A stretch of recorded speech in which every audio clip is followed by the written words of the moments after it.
Dios. Es el deber del hombre que se une con una mujer, darle hijos a Dios. Es decir, por lo menos uno o dos, ¿verdad, hermanos?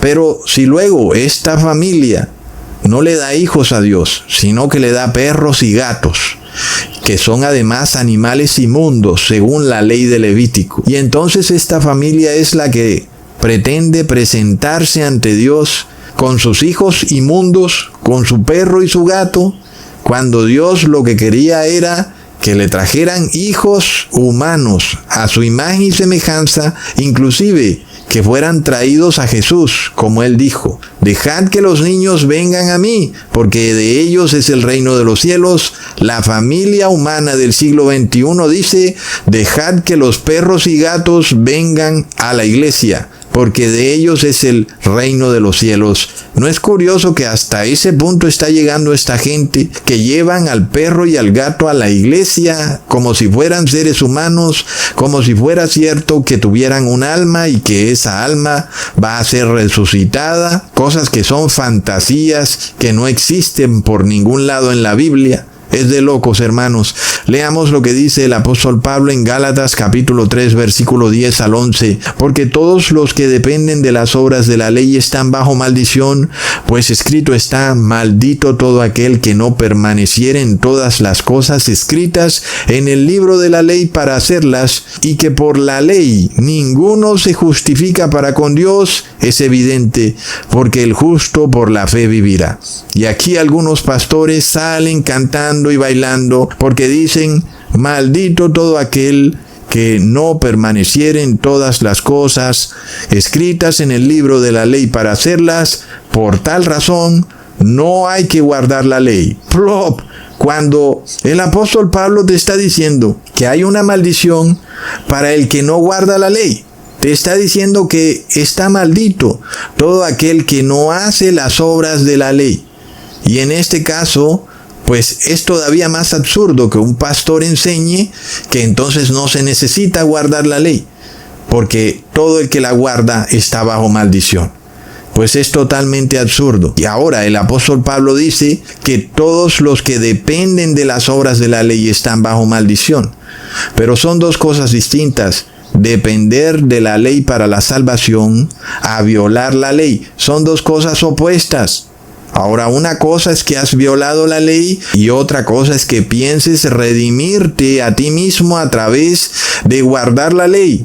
No es posible. Pero si Jesús te ha redimido de tus violaciones a la ley, pues ahora debes guardar la ley.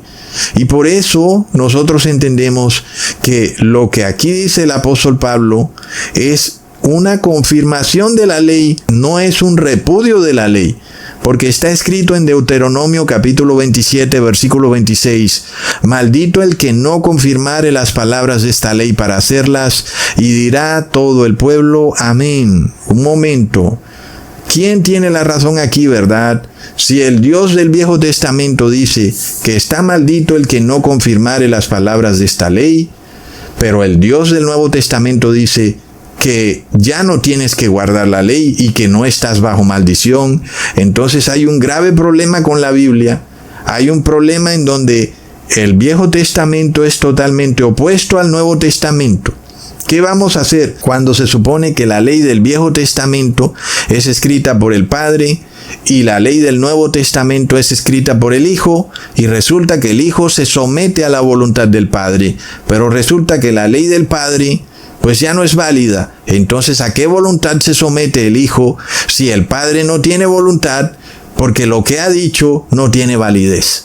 Es algo totalmente enloquecido. Pero cuando tú entiendes que cuando el apóstol Pablo dice que todos los que dependen de las obras de la ley están bajo maldición, hace referencia a la ley ceremonial, no hace referencia a la ley moral. Entonces, claro que si tú piensas que con un becerro te vas a salvar, o piensas que bailando con una fruta en la mano te vas a salvar, tienes un tremendo error. Pero aún, si quisieras tolerar que por guardar la ley moral tú te justificas ante Dios, pues ya hemos visto que tú guardas la ley moral porque Jesús murió por ti en el madero. Es decir, que si Jesús no hubiera muerto por ti en el madero, tú no tuvieras fuerzas para guardar la ley moral. Pero Jesús, con su sacrificio en el madero, te da las fuerzas para guardar la ley moral.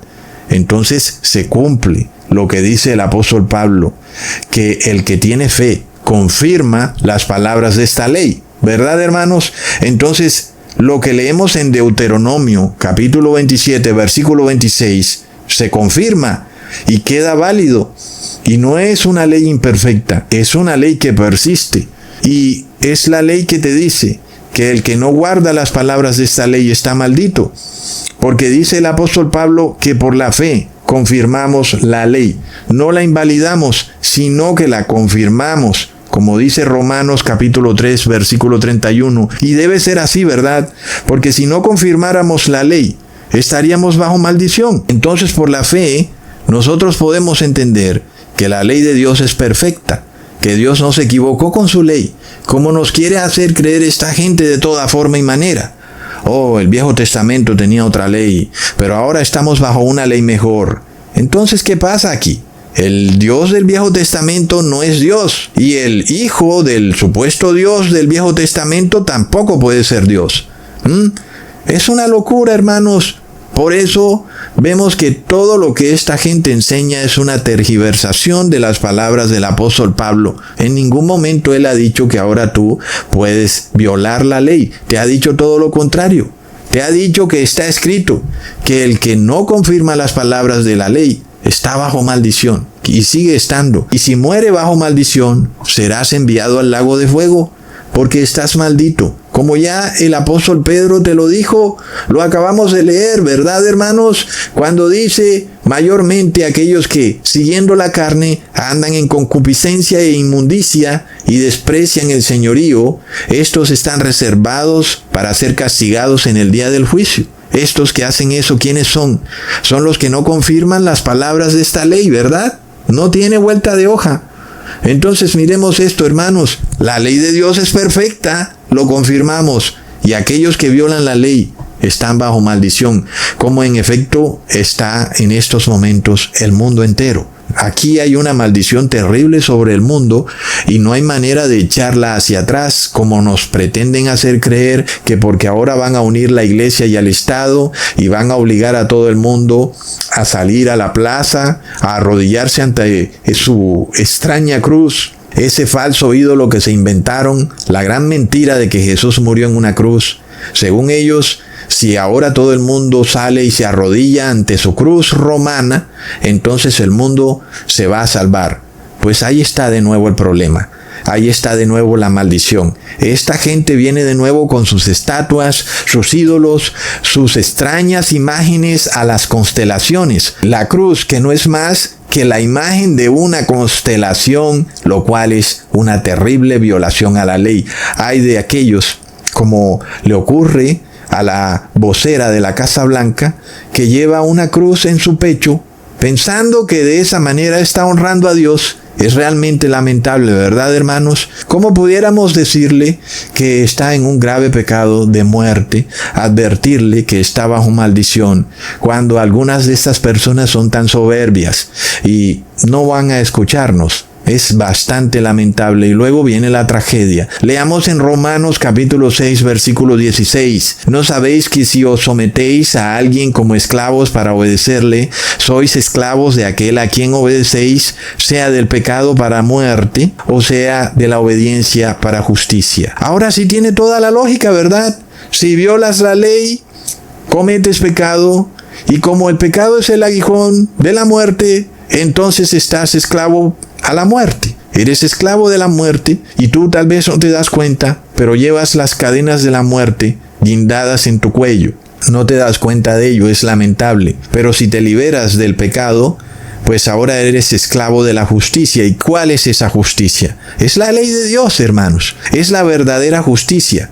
Porque si en la Biblia no está la justicia, pues mucho menos va a estar en la tierra, ¿verdad? ¿O es que vamos a encontrar justicia en los jueces de la tierra, que son la mayoría masones, otros andan practicando la misa roja, otros pertenecen a sociedades secretas, y el que no está en ninguna de esas cosas se deja sobornar? Es algo de locos, hermanos.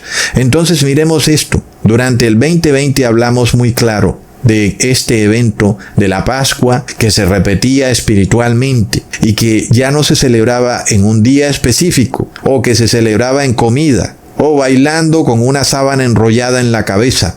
Pues lo explicamos mucho que la Pascua ahora se celebra en su sentido espiritual. Y fuimos certeros en eso, hermanos. Le dimos al blanco perfectamente, porque nosotros vimos que venía el heridor de puerta en puerta. Y así como la sangre de ese cordero en los tiempos de Egipto se puso en el dintel de las puertas, ahora nosotros poníamos la sangre de Jesús en el dintel de nuestro corazón, diciendo que por la fe y por obedecer la ley de Dios seríamos salvados del heridor. ¿Y qué fue lo que nos salvó, hermanos? Guardar la ley de Dios, ¿verdad? Pues obviamente que pudimos guardar la ley de Dios por la fe que tenemos en que Jesús murió por nosotros en el madero. De otra manera no la hubiéramos podido guardar. Pero lo que nos salvó de la maldición del heridor fue haber guardado la ley de Dios, lo cual confirma que el que no guarda la ley está bajo la muerte, y la muerte lo persigue, la muerte lo ronda. Es algo terrible cuando muchos prefirieron, en vez de poner en sus corazones la sangre de Cristo, recibir la sangre inmunda de animales quiméricos desarrollada en los laboratorios de la Academia Pontificia de la Ciencia. Muchos prefirieron hacer bestialismo in vitro, recibiendo plasma de animal en sus cuerpos. Hay una diferencia muy grande entre comer la carne del animal y poner fluido del animal en tu cuerpo. Eso es bestialismo in vitro, como es lo que quieren estos científicos de la Academia Pontificia de la Ciencia hacer con cada ser humano, inclusive con los niños. Y es que no hay peor blasfemia contra Dios que el bestialismo in vitro, ¿verdad, hermanos? Todavía es peor cuando a las personas ni se les informó sobre el contenido del frasquito, que porque los gobiernos habían hecho un contrato secretísimo con las empresas y que estaba por encima el dinero de las farmacéuticas que la salud de las personas, y por eso entonces más bien tú cállate y recibe lo que sea que te van a poner en el brazo. Aquí hay una violación de la ley muy clara. Leamos lo que dice Deuteronomio capítulo 27, versículo 24. Maldito el que hiriere a su prójimo ocultamente, y dirá todo el pueblo amén. Pues es una ley perfecta, ¿verdad? Para mí me parece que es totalmente perfecta que una persona vaya por ahí y alguien ocultamente le lance una piedra y esa persona se muera y ni siquiera pudo saber, ni nadie pudo ver quién lo mató.